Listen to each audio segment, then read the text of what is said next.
భరద్వాజ గారు, సంక్రాంతి సినిమాల విషయంలో ఒక హడావుడి నడిచింది. అవును. రిలీజ్ల విషయంలో థియేటర్లని 5 సినిమాలు వస్తున్నాయి, థియేటర్లు ఎలా అని ఒకళ్ళు తగ్గాలని చెప్పేసి, మేమెందుకు తగ్గాలని, మీరు తగ్గొచ్చు కదా అని చాలా హడావుడి నడిచింది.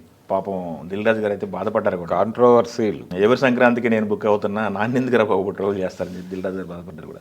అయితే అప్పుడు ఈగల్ సినిమాకి సంబంధించి ఒక ప్రామిస్ జరిగింది అక్కడ, తగ్గిన వాళ్ళకి సోలో డేట్ ఇస్తాను అని చెప్పేసి. డేట్ మార్చుకుంటే ఈగల్ రవితేజ సినిమా డేట్ మార్చుకున్నారు. అవును. ఫిబ్రవరి 9కి వెళ్ళిపోతామని చెప్పేసి మార్చుకున్నారు. వాళ్ళకి సోలో డేట్ ఇస్తామని చెప్పేసి ప్రామిస్ ఉంది ఇప్పుడు. అవును. వాళ్ళు మొన్న రీసెంట్గా లెటర్ కూడా రాశారు, అనుకున్నాము ఫిబ్రవరి 9th అనుకుని మీ సోలో డేట్ ఇప్పించండి అని చెప్పేసి. ప్రజెంట్ ఇప్పుడు ఫిబ్రవరి 9th అనేది, ఫిబ్రవరిలో ఈ సినిమాకి ఈగల్ చుట్టూ ముసురుకున్న సినిమాలు ఏంటి, ఈ డేటు సాధ్యమేనా, ఏ సినిమాలు ఉన్నాయి ఈ టయానికి? అంటే ఒకటి, ఆ రోజున ఆయన చెప్పింది ఏంటంటే, ఎవరు వెనక్కి వెళ్ళినా అందరికీ విజ్ఞప్తి చేస్తున్నాను, ఎవరు వెనక్కి వెళ్ళినా వాళ్ళకి సోలో డేట్ ఇచ్చేలాగా మేము ప్రయత్నం చేస్తాం, సహకరిస్తాం ఛాంబర్ తరఫు నుంచి అని చెప్పాడు ఆయన. ఆ ప్రతిపాదనకు అంగీకరించి ఎవరు వెనక్కి వెళ్ళినా కానీ మేము ఆనందిస్తామని కూడా చెప్పాడు. ఈ క్రమంలోనే ఇది హనుమాన్ని టార్గెట్ చేస్తూ మాట్లాడారు, ఇలా రకరకాల వార్తలు ప్రచారం అయిపోయినాయి.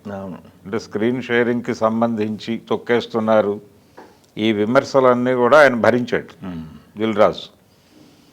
ఈ భరించే క్రమంలోనే ఈ ప్రాసెస్ జరుగుతూ ఉండగా ఈగల్ డేట్ అనౌన్స్ చేసి 13th అని డేట్ అనౌన్స్ చేసి డ్రాప్ అయ్యారు వాళ్ళు. అవును. డ్రాప్ అయ్యి మేము వెనక్కి వెళ్తున్నామని, May 9th వెళ్ళిపోతున్నామని. నిజానికి అప్పటికి డేట్ అనౌన్స్ చేయలేదు కానీ వెనక్కి వెళ్తున్నామని చెప్పారు. అప్పటికి డేట్ అనుకోలేదు. మీ ప్రతిపాదన అంగీకరించి మేము వెనక్కి వెళ్తాం, సోలో డేట్ ఇప్పిండి, సోలో డేటు అని అన్నారు. ఫిబ్రవరి 9th అనుకున్నారు. నిజానికి రిపబ్లిక్ డే కూడా మంచి డేటే అనే మాట అన్నాడు ఆయన దిల్ రాజు. కానీ వీళ్ళు ఫిబ్రవరికి వెళ్ళారు. ఫిబ్రవరికి వెళ్ళి వీళ్ళు అనుకున్న టైంకి యాత్ర 2 ఉంది ఆ ముందు రోజే. అవును, యాత్ర 2 ఒకటి అనౌన్స్ 8th, ఫిబ్రవరి 8th వాళ్ళు అనౌన్స్ చేశారు. ఆ సినిమా రిలీజ్ అవుతుందా లేదా అనేది వేరే గొడవ. దాని మీద రకరకాల గొడవలు జరుగుతున్నాయి కాబట్టి అయినప్పటికీ అదైతే ఉంది 8th. దాని తర్వాత ఇంకొక 3 సినిమాలు ఉన్నాయి దీంతో పాటు. దానిలో భైరవ కోన సినిమా ఒకటి. అవును, ఊరి పేరు భైరవ కోన. ఆ భైరవ కోన మీద కొంత ఎక్స్పెక్టేషన్స్ ఉన్నాయి. అలాగే లాల్ సలాం ఉంది, అది డబ్బింగ్ సినిమా. అవును. అయినప్పటికీ తక్కువగా చూడటానికి అవకాశం లేదు అది. అవును. ఆ సినిమా మీద కూడా కొంత ఎక్స్పెక్టేషన్స్ ఉన్నాయి మార్కెట్లో.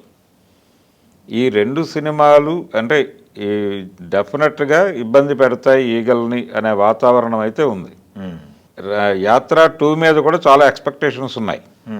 ఒకవేళ రిలీజ్ అయితే డెఫినెట్గా ఇది కూడా ఇబ్బంది పెట్టే సినిమాయే అవుతుంది. గతంలో యాత్ర 1 అది సైలెంట్గా రిలీజ్ అయింది కానీ మంచి విజయాన్నే సాధించింది. ఈసారి దాన్ని రిపీట్ చేస్తుందా లేదా అనేది చూడాలి. కాబట్టి ఈగల్ పరిస్థితి అంటే రవితేజకి ఈ సినిమా సక్సెస్ అనేది చాలా అవసరం ఇప్పుడు. అందుకనే ఆయన నిజానికి ఆ పోటీ నుంచి వెనక్కి తప్పుకోవడానికి కూడా అంగీకరించాడు ఆ టైంలో.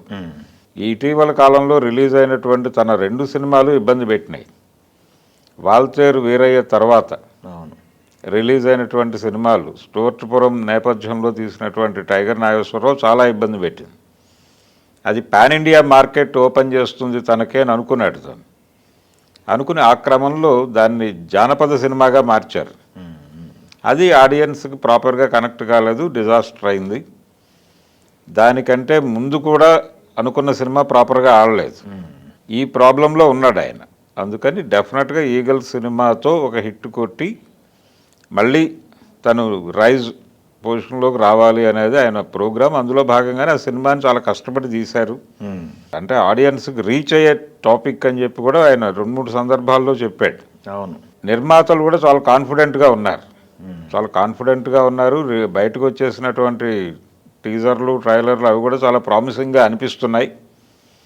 అయినప్పటికీ సోలో డేట్ అనేది ఉంటే అది బెటర్గా రీచ్ అవుతుంది జనాలకి అనేది, అది ఉండే అవకాశం అయితే కనిపించడం లేదు. వాళ్ళు ఉత్తరం రాశారు కానీ అక్కడ సోలో డేట్ ఇచ్చే పరిస్థితి లేదు. ఒకవేళ యాత్ర 2 లేకపోయినప్పటికీ ఈ భైరవ కోన, లాల్ సలాము ఇవన్నీ నిజానికి ఇంకొక సినిమా కూడా ఉండాలి. సిద్ధు జొన్నలగడ్డ సినిమా, అది వెనక్కి వెళ్ళింది. అవును. అది వెనక్కి వెళ్ళటం వలన కొంత స్పేస్ ఉంది. కాబట్టి ఈ 3 సినిమాలతో పోటీ పడాలి అనివార్యంగా. ఈ పోటీలో ఇప్పుడు సంక్రాంతి పోటీలో కూడా అదే పరిస్థితి. కాకపోతే దాంతో పోలిస్తే ఇది తక్కువే. అవును. అక్కడ పెద్ద సినిమాలు ఉన్నాయి, గుంటూరు కారం ఇవన్నీ. అలాగే నాగార్జున సినిమా ఉంది, హనుమాన్ ఆల్రెడీ వెంకటేష్ ఆ సినిమా రిలీజ్ టైంలోకే ఒక హైప్ క్రియేట్ అయి ఉంది హనుమాన్కి. దానికి నేషనల్ మూడ్ కూడా కలిసి వస్తుంది.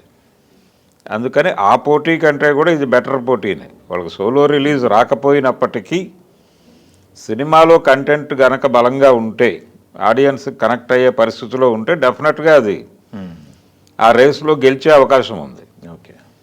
రెండోది, పోటీ ఉన్నప్పుడే బాగుంటుంది, చర్చ బాగుంటుంది.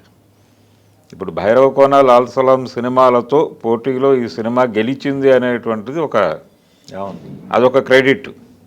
కాబట్టి ఆ క్రెడిట్ సాధించేటువంటి దిశగా ఇప్పుడు రవితేజ కసరత్తు మొదలైంది. రెండోది, ప్రమోషన్ అనేది బాగా చేయగలగాలి. అంటే సినిమా ఏ జానర్లో పెడుతోంది, ఏ కంటెంట్ చెప్పబోతున్నారు అని ఆడియన్స్ని ప్రిపేర్ చేయటం కూడా అవసరమే. ఆ యాక్టివిటీ ఒకటి మొదలవ్వాలి. నిజానికి అప్పటికి జరగలేదు. అది అప్పటికి జరగకపోవటం వలన ఏ సినిమా కూడా ప్రాపర్గా ఆడియన్స్లోకి తీసుకెళ్ళలేదు, ఒక్క నాగార్జున సినిమా తప్ప. నాగార్జున సినిమా మాత్రమే జానరు ఇవన్నీ చెప్తూ వాళ్ళు ఆడియన్స్ని ప్రిపేర్ చేశారు. ఆడియన్స్ని ప్రిపేర్ చేయకపోవటం మా లోపం అనే విషయాన్ని వంశీ గారు అంగీకరించాడు గుంటూరు కారానికి సంబంధించి. కాబట్టి ఇప్పుడు అర్జెంటుగా ఈగల్ సినిమాకి సంబంధించి ఆడియన్స్ని ప్రిపేర్ చేయటం అనే ప్రోగ్రాం మొదలుపెట్టేస్తే వీళ్ళు డెఫినెట్గా ఆ రోజున బాక్సాఫీస్ దగ్గర అది అట్రాక్ట్ చేస్తుంది ఆడియన్స్ని. థియేటర్లోకి వచ్చినటువంటి ఆడియన్స్ని ఎమోషనలైజ్ చేయగలిగితే సినిమా పాస్ అయిపోతుంది.